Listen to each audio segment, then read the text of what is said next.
When you crack your knuckles, you might think it's your bones making the noise, but that's not true.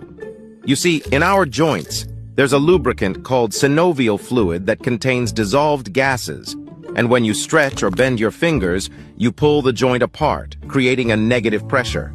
This pressure rapidly forms tiny gas bubbles, which eventually burst, causing the popping sound. Once you crack a joint, it takes about 20 minutes for the bubbles to build up again, which is why you can't crack the same knuckle right away.